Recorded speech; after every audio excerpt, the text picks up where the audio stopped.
Hi, I'm Tom Porter. I'm a professor in the Department of Animal and Avian Sciences at the University of Maryland, and I've been a member of the Poultry Science Association since 1985, when I went to my first meeting at Iowa State University.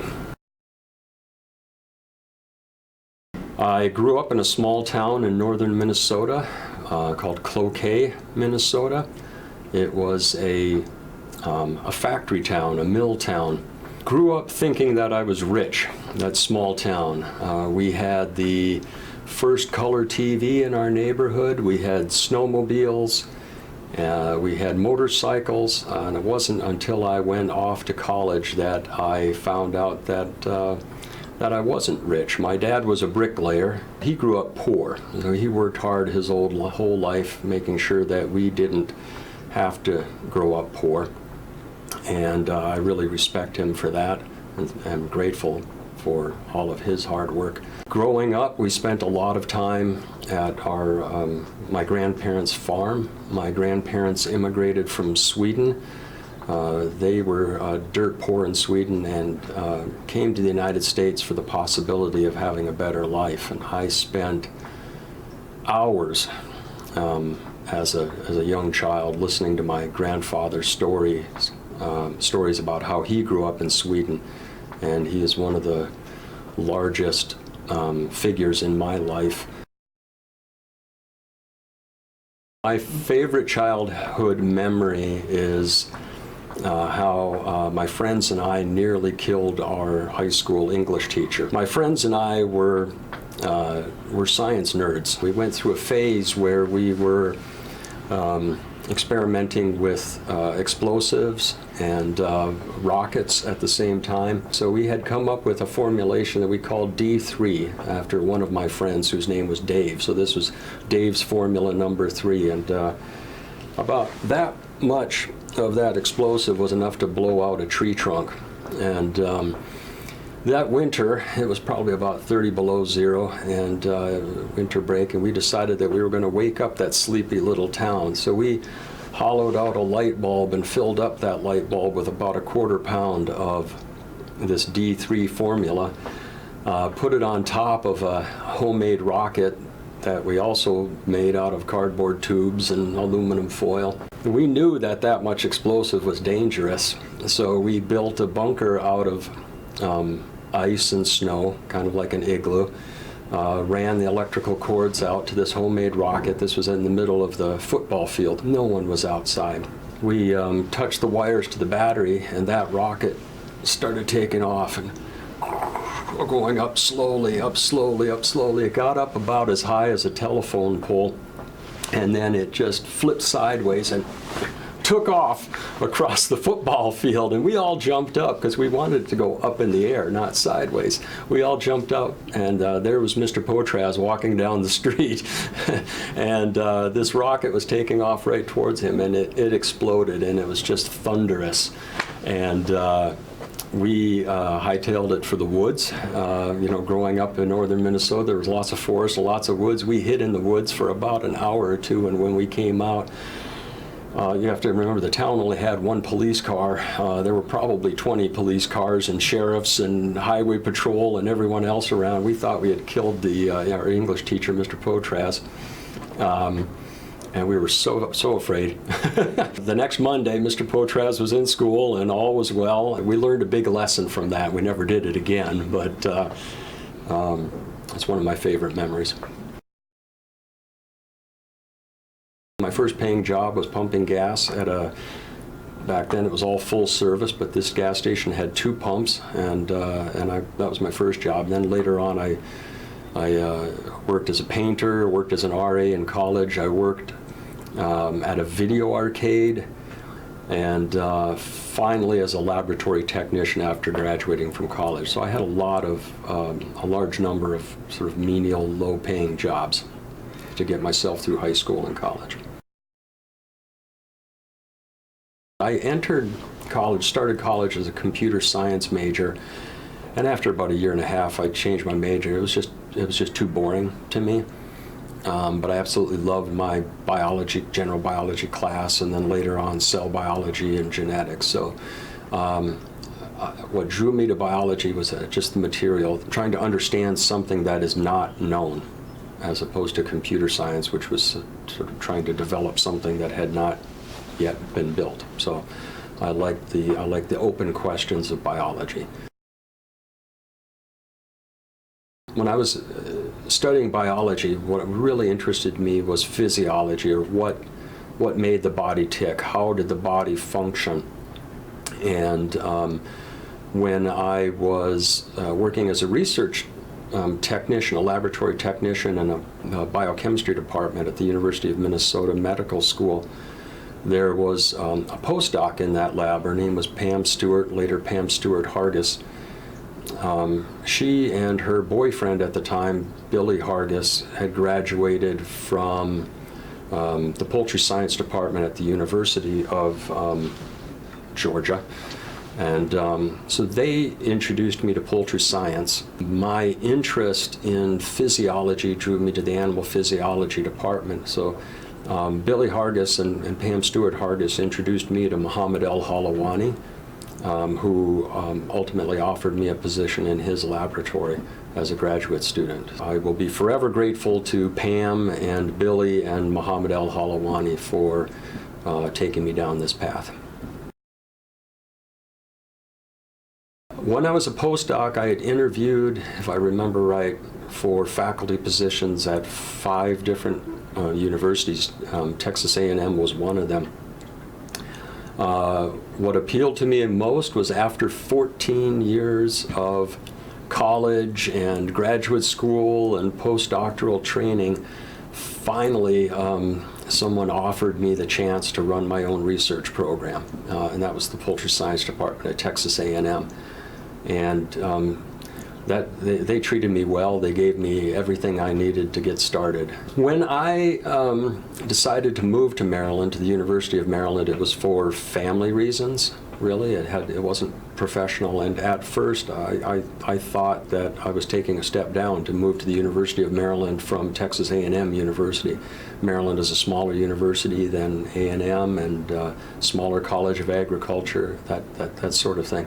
But the University of Maryland has undergone really a tremendous transformation in the time that I've been here, and I've been able to witness that. The quality of this university has increased tremendously since I've been here. Not because of me, but while I've been here. We are one of the top ranked universities, public and land-grant universities in the United States. The standards for admissions of our students and the standards for our faculty have just continued to go up and continue to go up. I'm proud of a lot of things over my career. You know, I think, though, what I'm the most proud of, without a doubt, are the students that I've been able to teach, both in the classroom and in my lab. I really love it. I love to see the light go on when they understand something or learn something that they've never, that they didn't know before. Whether it's in an undergraduate classroom and you're looking out and you're trying to explain renal physiology to 80 students and how the kidneys work, and have students nodding their head when they get it finally, that's so rewarding. And or whether it's a graduate student who came into the lab and knew absolutely nothing about molecular biology, and then to see them leave being, just so accomplished. I think anybody who's had a research career will tell you the same thing. It absolutely would not have been possible without the students, and that includes postdocs and others that have come through my lab. I come up with a lot of crazy ideas from time to time. Sometimes they put me in check and just say there's no way we can do it. Other times they step up and do that. I've had a great group of students that have come through my lab. They've allowed me to do all the research and accomplish all the research that we've done. I mentioned Pam Stewart Hargis and Billy Hargis before, and they really introduced me to poultry science and Muhammad El-Halawani. Muhammad El-Halawani was my PhD mentor and advisor. He just absolutely loves research and any little finding, every little piece of data, everything about it. That kind of just, childlike enthusiasm for research, he imparted to me. Don't be afraid. Don't be afraid to take risks. Don't be afraid of challenges that a career in science, an academic career in science, poses. Many of our best students right now are afraid to go into academics. They're afraid of the grant game. They're afraid of all those challenges. I just disagree so much with that attitude. I love my job. Being a professor is the best job in the world. I get to work with students. I get to play in the lab. I get to ask any question I want, just go after it and keep going after it and stick it out and wait. And those opportunities will come to you.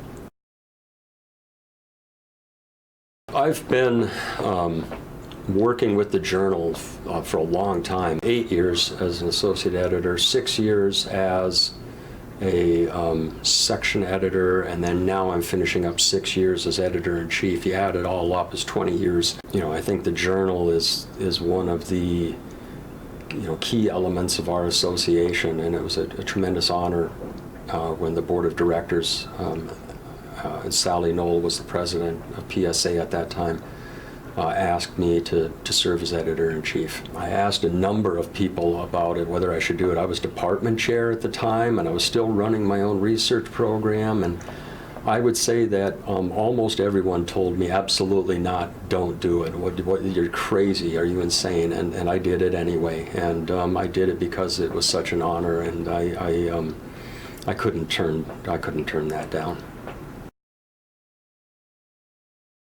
In 1986, if I remember right, I went to the PSA meeting in Raleigh at NC State University, and that's where I gave my first talk, my first oral presentation at a meeting, at any kind of a scientific conference. Alan Johnson was the judge of that competition. I was so nervous, my hands were in my pockets, and I was playing around with change and keys and things. I've known Alan since that time, and many faculty members across the United States from the time that I was a graduate student, and I still know them, and they know me. I did miss a few PSA meetings while I was a postdoc, but I've been to nearly every PSA meeting ever since, and I have a lot of friends from around the country, around the world, through PSA, and far more so than any of the other societies that I'm a member of. I'm a member of the Poultry Science Association. The poultry industry is a global industry, and poultry science is also becoming more global, and by that I mean more global and more diverse at the same time. We have to double our food production by the year 2050 just to feed a growing world population and increasing standards of living worldwide. Poultry science, I think, is going to be an important part of that. But the world is very diverse. Different regions have different tastes, different appetites for poultry, different cultural significance to birds, social considerations. In Europe and increasingly in the United States, animal well-being is a huge issue. I think that's less of an issue in parts of Africa, right? Parts of Asia. So I think where's poultry science going? I think it is going to have to diversify its range of topics and be more aware and cognizant of the fact that there is no one poultry industry that's going to fit the world, that the poultry industry is going to be more diversified to fit societal values that differ around the world and cultural tastes and interests around the world. I've been an active member of this association for, what is that, 31 years? God, that is a long time. You know, and I read down the list of names of the scientists, or the poultry scientists that have been named fellow of the Poultry Science Association, and it is it's very humbling, really, to be included on that list. There are some just, you know, very famous, accomplished people on that list, and to be included among them is really it's just an incredible honor and a humbling experience. And without a doubt, this is the biggest honor that I have ever received, and I think it'll be the biggest honor that I will ever receive in my career and my life.